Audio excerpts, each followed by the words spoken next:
Olá, eu sou André Passos Santos, sócio da BPCT Consultoria. Hoje é 4 de fevereiro de 2025, são 19h30, e eu volto aqui para comentar a ata do Comitê de Política Monetária do Banco Central, como tinha prometido no vídeo passado, que fixou a Selic, a taxa Selic, em 13,25 contra 12,25 anteriores, uma alta de 1 ponto percentual que é significativa.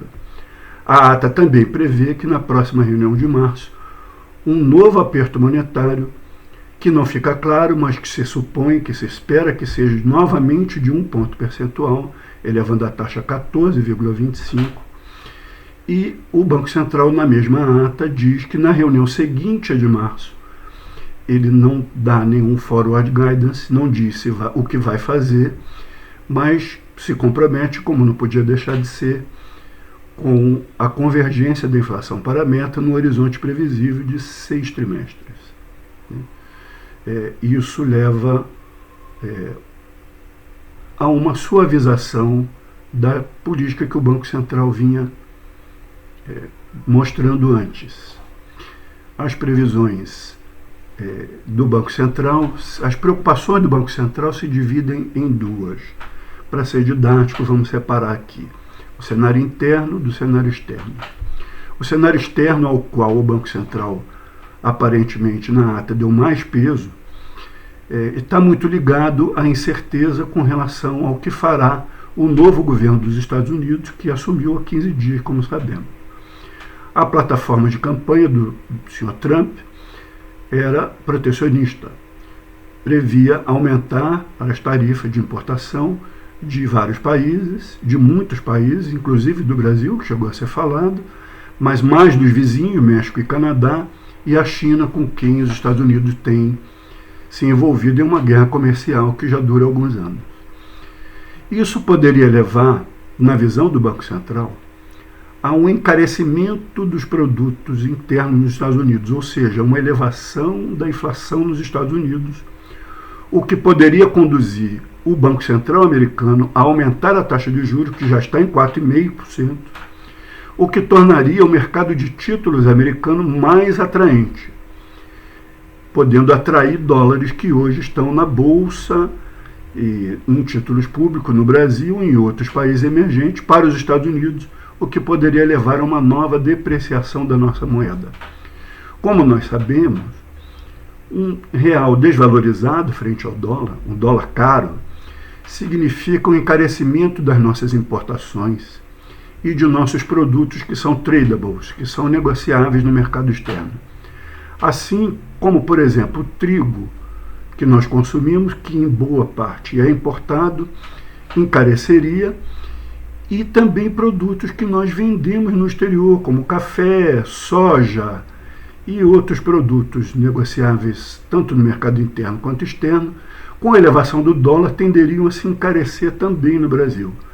Uma alta do dólar, em geral, se traduz em uma alta da inflação, especialmente da inflação de alimentos, que já está rodando acima do IPCA, o que preocupa bastante o Banco Central. Com relação ao mercado interno, ao cenário interno, o Banco Central demonstra preocupação com uma taxa de desemprego que está na sua mínima histórica, um pouco acima de 6%, o que leva a pressões altistas nos salários e também a pressões de consumo, o que pode superaquecer a economia e provocar inflação. Da mesma maneira, a resiliência no crescimento econômico brasileiro, que surpreendeu no ano passado. Isso vai ser divulgado em março, mas prevê-se que o Brasil tenha crescido entre 3,5% e 3,7% em 2024, o que levou a um uso da capacidade anti-ociosa e está levando a um aumento no investimento privado, sobretudo, mas também público. A formação bruta de capital fixo no Brasil no ano passado cresceu 10%, o que significa que o Brasil aumentou a sua capacidade de produção, o que também pode aliviar a inflação, na medida em que aumenta a oferta. tivemos, desde o cenário desenhado pelo Banco Central na reunião de 28 e 29 de janeiro até agora, algumas boas notícias. Uma delas é o dólar vem cedendo a 20 sessões seguidas. O dólar que, no estresse do mercado financeiro, em dezembro, ligado a uma expectativa ruim no cenário externo, especialmente nos Estados Unidos, e a um descumprimento do arcabouço fiscal, que acabou não se concretizando, chegou a levar o dólar a 6,30 em dezembro. Esse dólar hoje fechou em torno de 5,77 e a 20 sessões seguidas ele vem cedendo, né? E deve se acomodar num patamar mais baixo, o que significa, como nós dissemos antes, dólar mais baixo, preços internos mais baixos, ou significa que a inflação vai ceder. Nós já estamos vendo isso, tivemos algumas boas notícias, quando a Fundação Getúlio Vargas divulgou o IGPM, que também é conhecido como inflação do aluguel. O IGPM, que foi de 0,94 em dezembro, cedeu para 0,27% em janeiro, uma queda significativa. Para sermos mais otimistas ainda, dentro do IGPM está o IPA. 60% do IGPM é o IPA, que é o índice de preços por atacado ao produtor.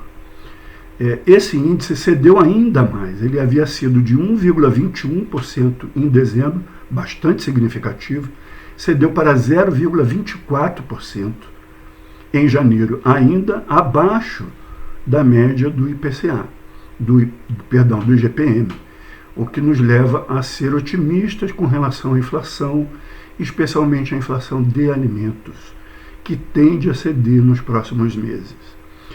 A Ambima, que é a associação que congrega as entidades do mercado aberto, está prevendo que o IPCA, que será divulgado em breve pelo IBGE, que é a inflação oficial do Brasil, seja de 0,16% em janeiro, enquanto ela foi de 0,52% em dezembro. São boas notícias que nos levam a crer que esse ciclo de aperto monetário, que já começa a dar os seus sinais, em termos de arrefecimento da economia, a economia deve baixar um pouco, deve crescer menos. Há quem proponha, há quem preveja que o crescimento de 2025 fique em 1,5%. Nós acreditamos que ele deve ficar em torno de 2%, 2,5%, depende de como esse cenário externo vai se desenrolar, porque de fato o cenário externo pode ser favorável ao Brasil. Se algumas tarifas forem mesmo elevadas para países como a China, isso pode abrir mais mercados, tanto nos Estados Unidos quanto em outros países, para produtos brasileiros, o que trará mais dólares para o país e, portanto, provocará uma apreciação do real, o que é favorável à inflação. Teremos uma inflação mais baixa se tivermos mais dólares, essa é a ideia. Então, nós acreditamos que o cenário de estresse de dezembro, que levou o dólar a 6,30 e levou o Banco Central a essa medida mais dura, e prevendo mais dureza ainda na política monetária, essas razões devem ceder em breve, as expectativas devem se acalmar e a própria inflação corrente deve levar à redução dessa desancoragem de expectativas, o que levará o Banco Central a, pelo menos, atenuar o ciclo de alta. Nós acreditamos que no segundo semestre as coisas vão ficar mais calmas e o dólar tende a ceder, a inflação tende a ceder e o nível de atividade econômica tende a continuar em um padrão aceitável para acomodar todas as expectativas. Mas em economia não se pode prever, como aconteceu no Rio Grande do Sul, aquela tragédia, aquele desastre climático, que nos levou a gastar alguns bilhões que ficaram fora do arcabouço fiscal, porque, é claro, um desastre como esse não podia ser previsto. Coisas assim podem acontecer e arrumar o cenário de uma outra maneira, melhor ou pior. É muito difícil fazer previsões em economia, mas nós acreditamos que o cenário para os próximos meses, especialmente a partir do segundo semestre, tende a ser bem mais calmo e o aperto monetário tende a, pelo menos, se estabilizar, se não começar a ceder um pouco. Essa é a previsão que fazemos, esperamos ter razão para o bem do país e para o bem de nós todos. Para vocês que ficaram até aqui, o meu muito obrigado. E se quiserem contactar a nossa consultoria, o nosso e-mail é bpctconsultoria@gmail.com, repetindo, bpctconsultoria@gmail.com. Muito obrigado e até o próximo vídeo.